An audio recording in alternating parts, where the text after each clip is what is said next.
Okay. Good morning, afternoon, and evening, everyone, wherever you are. Welcome back to day 2 of Agenda's 5th Regional Disability Dialogue. So we have a series of insightful sessions for you today. First, we will have keynote remarks from regional youth organization representatives. And then we also have a keynote remark from a government official representative from Indonesia. And then after that, we will be followed by 2 panel discussions. The first would be on disability inclusive approaches to advance COVID-19 response, recovery, and resilience in ASEAN. And then we'll have a panel session on innovative strategies and best practices to build partnerships for disability inclusion in ASEAN. And following those sessions, you will have the excellent opportunity to network with some of the amazing organizations and individuals that are part of this event. And after that, we will wrap up the sessions all together with a closing remark and the next steps that can be done to further our advocacy. I would like to also take this opportunity to remind you that we have an accessibility widget on the bottom left-hand side of the Who Below webpage. And so the widget will pop up some accessibility options, and you can select whichever one that you need depending on what's necessary for you. I would also like to remind everyone that we have language interpretation available. We have Bahasa, Burmese, Thai, Vietnamese, Khmer, and Malay languages available for simultaneous translations. We will also have closed captioning that's available in English and Malay. All righty then. So I guess before we begin, if you would like to tell me how it is on your side, how's the weather, and if you had coffee today on the chat box, please feel free to do so. I will now introduce our first keynote speaker. So first, we will have a keynote speech from Ms. Agatha Lydia Natania. She is the Executive Director of ASEAN Youth Organization, and she is also passionate about peace building through intercultural and interfaith programs to promote tolerance and youth development. Kak Agatha, you have 6 minutes to deliver your speech. The floor is yours. Thank you so much, Rosa. A very good morning to everyone. First of all, allow me to extend my warmest greetings to Her Excellency Minister Ida Fauzia, Minister of Manpower of the Republic of Indonesia, colleagues from the International Foundation for Electoral Systems, IFES, and General Election Network for Disability Access Agenda, my dear youth colleagues, Rastra from ASEAN Youth Forum, and also Rosalind. Thank you so much for the introduction also, Rosa. I would like to also say congratulations to IFES and Agenda for convening the 5th Regional Disability Rights Dialogue. I believe that this dialogue is very important to have the exchange of topics, exchange of experiences, but also to learn from each other across the region in regards to the disability rights. And before I give maybe some comments for these keynote remarks, allow me to also introduce myself and also the organization that I'm currently leading. So my name is Agatha and I'm from ASEAN Youth Organization. We are the largest youth-led organization that aims to promote youth development and empower the youth through capacity building programs, networking, and collaboration to create positive and sustainable change in the community. We focuses our work in the region of Southeast Asia, but in the past years, we have been expanding to other countries, and we see the rising engagement of young people who are interested to join in ASEAN Youth Organization. For those who have a background related to ASEAN, and also those who are really interested to have discussions and learn more about ASEAN and just have a network with the young people in Southeast Asia. One of the interesting part that I wish to also share that we are really happy that we had this partnership with IFS and Agenda last year when we had the collaborative project also with ASEAN Youth Forum, where we engage the young people to discuss and create a policy recommendation in regards to employment opportunities for youth with and without disability. I see that from this opportunity, the engagement of young people in collaboration with regional institutions such as ASEAN and also the ASEAN bodies, and also with IFS and Agenda is one of the example of meaningful engagement with the young people in mainstreaming the disability rights across ASEAN. It provides the opportunity for young people to raise their voice, to give their experiences or share their concerns and their realities. And the important part is how to create and transform these realities, this concern into the efforts to create a better condition in regards to disability rights across ASEAN, and how to also engage all stakeholders so that we are promoting the inclusivity aspect as well. In creating these mainstreaming efforts, I would like to emphasize that the young people, they are the driving force of change, and they have the spirit and energy to make the impossible become possible.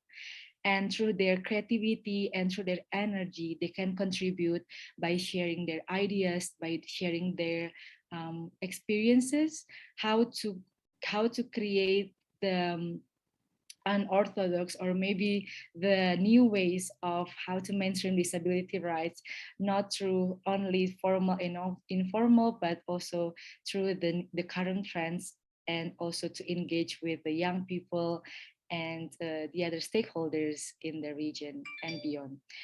The other part that I wish to also emphasize is that the creativity of young people that can be contributed through the two ways. Number one is through the formal approach to give policy recommendations like we did with IFS and Agenda and ASEAN Youth Forum and other stakeholders, and also through capacity building projects, and how the young people can also be part not only as participants, but how the young people can also organize projects to empower the other young people in mainstreaming disability rights. And the other way is on the informal side, the networking between young people and regional institutions and other stakeholders is very important to have this sharing of experiences and perhaps come up with collaborative projects. So to end my remarks, I just wish to also thank once again for this collaboration, and thank you for including the voices of young people in mainstreaming the mainstreaming efforts to create network, to create the opportunity to learn from each other, and the opportunity to collaborate in our efforts to mainstream the disability rights across ASEAN. Thank you very much for your attention. Thank you very much, Kak Agatha, for a very comprehensive and inspiring speech. And next, we will have a keynote speech from Rastra Yaslan. Rastra is the program manager of ASEAN Youth Forum and also the co-campaign director at Lentera Sintas Indonesia. He also advocates for youth development, empowerment, and anti-sexual violence and marginalized communities in a democracy context. Rastra, you have 6 minutes to deliver your speech. The floor is yours. Thank you, Rosa. Good morning, everyone. It is our pleasure to be here together with Her Excellency Minister Ida Fauzia of the Ministry of Manpower of the Republic of Indonesia and fellow youth advocate in ASEAN, Agatha. First of all, I would like to express gratitude for the space of sharing in this youth integrated regional dialogue. Not many spaces that are inclusive of youth. So we really appreciate this effort from the organizers. In this remark, on behalf of ASEAN Youth Forum, we would like to raise several concerns of the youth on the Enabling Master Plan, ASEAN Recovery Framework, and our collective efforts to advance the human rights in the region, as well as reflecting on the commitment that we have in the region. To recall, one of the principles of SCRF is inclusivity. The SCRF should be inclusive both in design and implementation. It should give due recognitions to the vulnerable groups and sectors that are hardest affected by the pandemic, and should not lead to widening of the gap and inequalities. It should involve and benefit all segments of society, so no one is left behind in ASEAN recovery efforts for a truly inclusive and resilient future. As we all know, SCRF clearly puts emphasis on economic aspect in the three phases: the reopening, recovery, and resilience. ASEAN believes that economic stability is one key to recover. On that note, we would like to recall on the economic justice. Rather than economic-centered outcomes, we would love to encourage more people-centered initiatives. We need to think of a way and maybe mainstreaming the idea where the economy works for the people, not the people work for the economy. The ASEAN spirits of leaving no one behind should be translated into more people-centered initiatives and efforts. This is ensuring to tackle youth unemployment, including unemployment due to COVID-19, that is inclusive of youth, including youth persons with disability, so that they can have decent work. In our collective statement, we call for investment in youth work training programs to ensure youth in the region can keep up with the globalized job market. Secondly, still on justice and stability, it is important to note about the coup in Myanmar that lasts for more than 1 year. We are in solidarity with youth in Myanmar who are currently fighting for their rights, lives, and livelihood. Youth in the region call ASEAN and ASEAN states members to sustain and restore peace, fair politics, and democracy in Southeast Asia. One of the few ways are by creating equal opportunities for women, ethnic minorities, LGBTQI+ communities, indigenous communities, religious minorities, people with disabilities, and other marginalized communities to participate in public and political life. While you'd love to participate and engage in the community and the processes, you are often being criminalized over their fundamental freedom when actively advocating for their right, namely those related to freedom, expression, and assembly. We would like to recall on the second broad strategy in SCRF, which is strengthening human security, as stated in the document that human rights should be safeguarded in the process of post-pandemic recovery towards a resilient region. Human rights and protections of vulnerable sectors must be prioritized. Gender mainstreaming and gender responsiveness must also be considered across ASEAN bodies of work towards recovery. And furthermore, it is important to note the aspects of digital literacy. Among others, we also note some barriers that youth face, especially youth with disability, to participate in digital platforms. We would like to raise our recent finding during Youth Open Space 18 we conducted last month. Majority of the participants, youth, think that entrepreneurship related to digital platforms right now are not accessible for youth in general, especially youth with disabilities. Youth calls that it is time that digital platforms and digital learning programs on entrepreneurship no longer leave youth with disabilities behind. Last, boosting internet infrastructure development to enable adequate access to the internet and improve digital literacy, particularly for youth in rural areas and the disadvantaged communities such as ethnic minorities and indigenous people should be encouraged.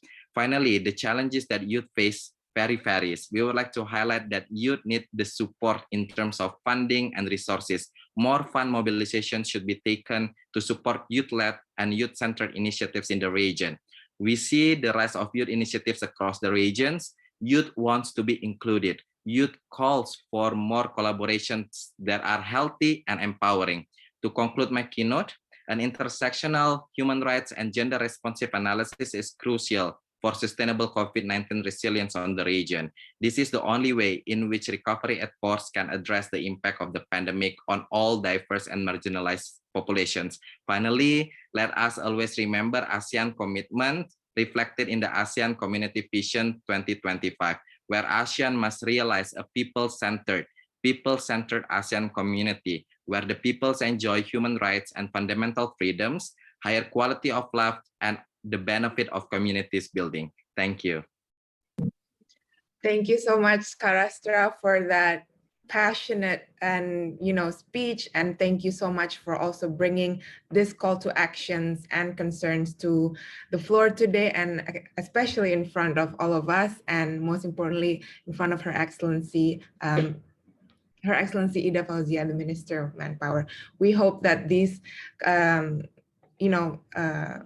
points will be heard from both Ka Agatha and Ka Rastra, and that in some way or another can be brought to action by the relevant ministers, and so that it could benefit youth with and without disabilities.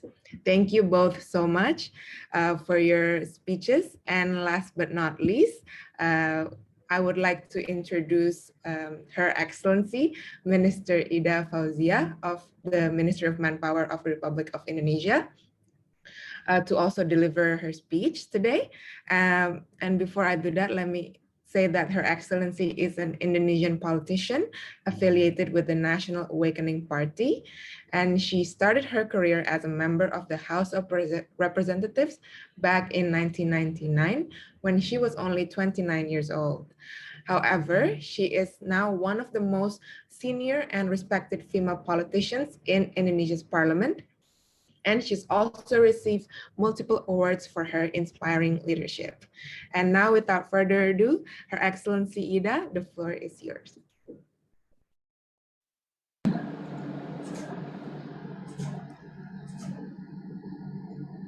Agatha Lydia Natania, Executive Director of ASEAN Youth Organization, Rasta Yaslan, Program Manager of ASEAN Youth Forum, Rosalind, the Master of Ceremony, distinguished guests, ladies and gentlemen. Assalamualaikum warahmatullahi wabarakatuh.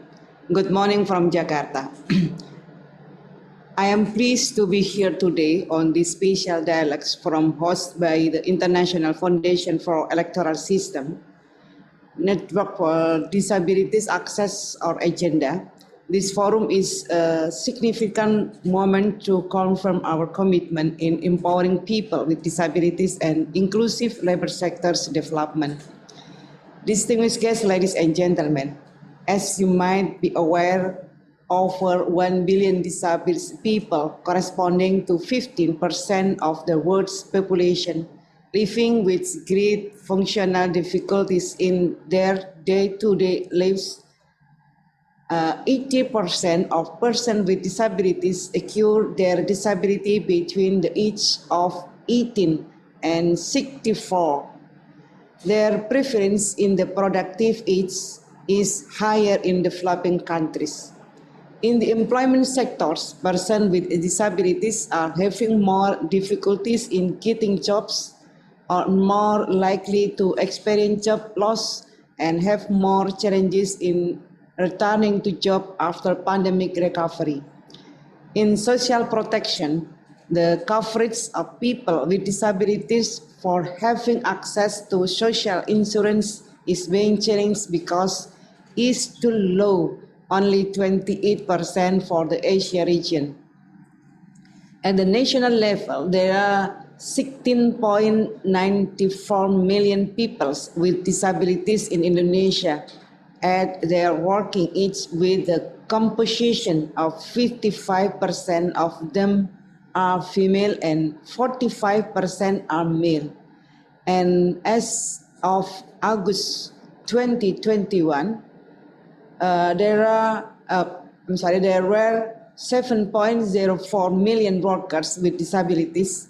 Meanwhile, there were 362,268 persons with disabilities of working age without occupation. Furthermore, in the workplace, male workers with disabilities are higher at 58% than female workers with disabilities at 42%. The pandemic era has also increased unpaid care work, which depends pre-existing inequality, especially among women with disabilities. This situation may increase dependency and limit the participation of persons with disabilities in society. It would also increase their poverty rates if we do not attempt to improve the situation. In addition, there are challenges for persons with disabilities to participate in economic life, such as the level of education and expertise of workers with disabilities that do not meet the needs of the industry.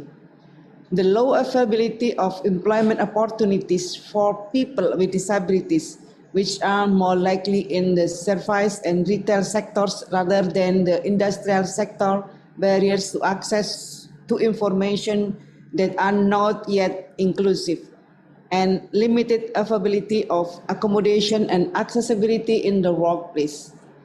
Distinguished guests, Indonesia, with the other Asian member states, has mainstreamed the issue of persons with disabilities at the Asian region level by establishing the Asian Enabling Master Plan 2025, mainstreaming the right of persons with disability. Indonesia also echoes these important issues at the multilateral level to highlight the importance of assuring the rights of persons with disabilities as a human rights agenda correspond to the achievement of SDGs, particularly for goals number 4, 8, 10, 11, and 17 by 2030. Furthermore, as the coordinator for the Asian region for periods 2021 to 2024 at the International Labour Organization Forum in Geneva, Indonesia brings ASEAN voice on labor and employment issues, including but not limited to promoting inclusiveness in the labor market at the national and international level, assuring better working conditions for all workers and ensuring that no one left behind, and social justice for all communities, which are taking into account the domestic law and regulation as well as circumstances of each Asian member states. At the moment of the G20 Indonesia presidency this year, the government of Indonesia took a major leap to raise the issue of inclusive labor market and affirmative decent job for persons with disabilities as one of Indonesia's presidency priority issues in the labor and employment sector of the 2022 G20. Indonesia is hoping that this concern can be the common strategy among all countries. Also will give a good alert to all of us to give a better effort in promoting the rights of people with disabilities that emphasize the concrete collaboration of all stakeholders. In the national context, the President of the Republic of Indonesia, Bapak Jokowi, has given direction that it is high time to start thinking about disability as a human rights issue. All the people in the community should enjoy prosperity and development inclusively. Thus, Indonesia is calling to continue an inclusive economic and social development process. Indonesia wants to continuously improve equality, opportunity, and accessibility for persons with disabilities, ensure access to education, health, and employment, as well as build accessible infrastructure to create a barrier-free employment for persons with disabilities. Ladies and gentlemen, Indonesia has reaffirmed its commitment to assure the right of persons with disabilities by issuing related regulation. Government regulations have been released in 2019, namely Government Regulation on the Implementation of the Social Welfare for Persons with Disabilities and Government Regulation on Planning, Implementation, and Evaluation of Respect, Protection, and Fulfillment of the Rights of Persons with Disabilities. In 2020, there are government regulations have been issued, namely Government Regulation concerning adequate accommodation for students with disabilities, Government Regulation concerning adequate accommodation in judicial process, government regulation concerning accessibility to settlements, public service, and disaster protection for persons with disabilities, and government regulation on employment disability service unit. In addition, two presidential regulations have also been released, namely presidential regulation concerning the term of procedures for awarding the fulfillment of the rights of persons with disabilities, and presidential regulation concerning the National Commission for Disabilities. In the labor sectors, the respect and protection of the rights of persons with disabilities in the field of employment is mandate of Law Number 8 of 2016. It emphasizes that the public sectors are required to fill at least 2% of their total employment position with persons with disabilities. Meanwhile, private companies are required to fill at least 1% of their total employment position with persons with disabilities. Realizing the importance of this, the Ministry of Manpower of the Republic of Indonesia continue the effort to strengthen the mainstreaming of this right to work by encouraging the related government institutions, state-owned enterprises, local government-owned enterprises, and private companies to employ persons with disabilities. One of the ways to support this effort is by giving annual national awards to private companies and state-owned enterprises that employ persons with disabilities.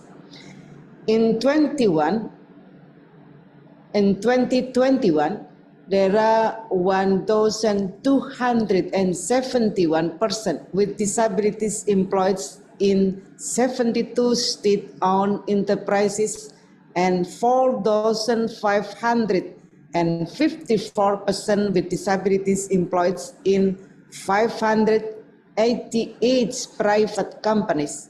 Of course, this number is still insignificant compared to the total number of persons with disabilities in Indonesia, which are estimated to be 16.94 million individuals. But the continuous effort and collaboration are being delivered to assure full participation and protection of the rights of persons with disabilities in the world of work. The government continuously builds cooperation with the business and industry sector as well as society to assure full participation and protection of the rights of persons with disabilities in the world of work, such as training and job placement for persons with disabilities in state-owned enterprises, adaptation in the training service by implementing guidance for competency-based training that is inclusive for persons with disabilities, equipping the training instructors with the ability and sensitivity approach to facilitate training for persons with disabilities. The establishment of Disability Service Unit for employment at provincial and district level across Indonesia as employment support assistance to bridge persons with disabilities to their prospective employers, and promoting employment opportunities for persons with disabilities in the workplace, and collaborating with multiple stakeholders to create more jobs to be accessed by them. Collaboration with related stakeholders give the best effort into empowering persons with disabilities with skills recognition, and encouraging the business sector to improve workplace infrastructures, including by promoting physical and digital accessibility and providing them more accessible social protection. Distinguished guests, ladies and gentlemen, as the ongoing chair of the Asian Labour Minister meeting of 2022, Indonesia stands ready to support the work to promote the engagement of persons with disabilities for inclusivity, particularly in the labor market and in the workplaces. Indonesia always encourages all Asian member states to collaborate to support all workers as well as the business sector to be able to build back better from the crisis caused by the pandemic COVID-19, especially through the platform of the ASEAN Comprehensive Recovery Framework of the ECRV. By the ECRV, the Asian member states are encouraged to define activities that can bring people of ASEAN, particularly disabled people, to survive and prevail in their social and economic life. With the spirit of humanity and solidarity, Indonesia also emphasized the importance of promoting and protecting the rights of all workers in all sectors, including vulnerable workers. I encourage Asian member states to increase our cooperation to build an ASEAN community that engages and benefits the people and is inclusive, sustainable, resilient, and dynamic. The government of Indonesia stands ready and have a strong commitment as well as working on the effort to improve the condition of persons with disabilities nationally, involving persons with disabilities in the preparation of a national action plan. However, the government cannot work alone. For this, we encourage more stakeholders and social partners to play a greater role in mainstreaming persons with disabilities empowerment by providing more recommendations, developing policies, programs, and other supporting tools, as well as providing access, employment, and entrepreneurial opportunities for them, as well as creating more opportunities in our society and economy. I would like to end my remarks by thanking for your participation in this event. Our participation today is part of our effort to recover together in an exclusive and even better way. Togetherness and cooperation are the main keys to this effort. Thank you. Allahul muwaffiq ila aqwamit thoriq. Wassalamualaikum warahmatullahi wabarakatuh. Her Excellency Minister, for your wonderful speech. We are, I think, glad to know that this important issue is truly being attended to. And, also thank you for reminding us of the efforts of the government of Indonesia to truly promote this issue.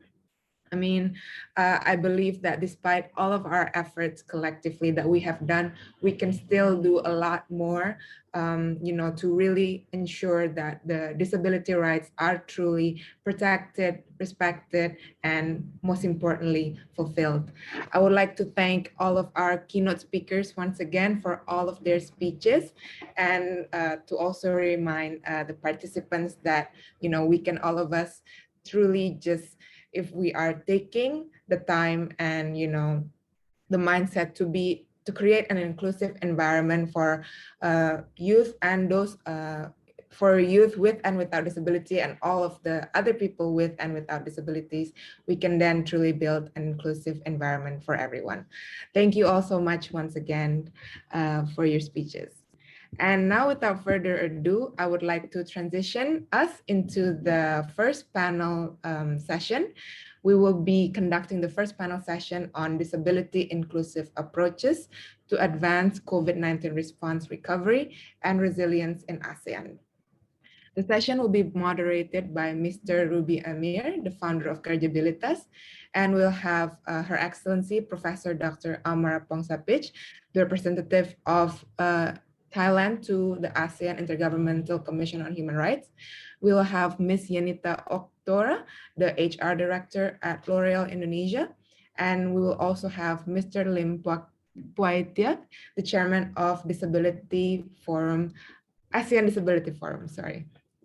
Now, everyone, if you would kindly please exit this room And please join the keynote session on the Hubilo webpage. I will see you in the next 1 minute, sorry. Okay, thank you everyone once again. See you in the next session.